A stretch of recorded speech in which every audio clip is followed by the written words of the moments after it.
خطاری عرض کر رہا ہوں۔ آج 15 ستمبر 2024 ہے۔ ختم نبوت کی ریلی کے حوالے سے میرا ایک کلپ وائرل ہو رہا تھا۔ جب میں نے اسے دیکھا تو مجھے بڑی شرمندگی ہوئی اور میں اسی حوالے سے رجوع اور معافی کے لیے حاضر ہوا ہوں۔ سب سے پہلے جن مسلمانوں کی اس کلپ کے حوالے سے دل آزاری ہوئی، میں ہاتھ جوڑ کر ان سے معافی کا طالب ہوں، مجھے معاف فرما دیجیے۔ میں اپنے سارے الفاظ واپس لیتا ہوں اور ان سے رجوع کرتا ہوں، اور الحمدللہ میرا یہی عقیدہ ہے کہ محمد صلی اللہ علیہ وآلہ وسلم سب سے آخری نبی ہے، بلکہ جو ان کو آخری نبی نہ مانے وہ مسلمان ہی نہیں ہے۔ دعا فرما دیں اللہ پاک اسی عقیدے پر موت عطا فرمائے، بلکہ میری نسلوں کو بھی اسی عقیدے پر رکھے۔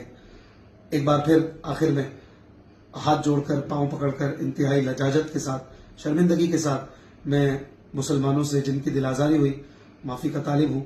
آخری نبی صلی اللہ علیہ وآلہ وسلم کے صدقے مجھ گناہگار کو معاف فرما دیجیے گا۔ جزاکم اللہ۔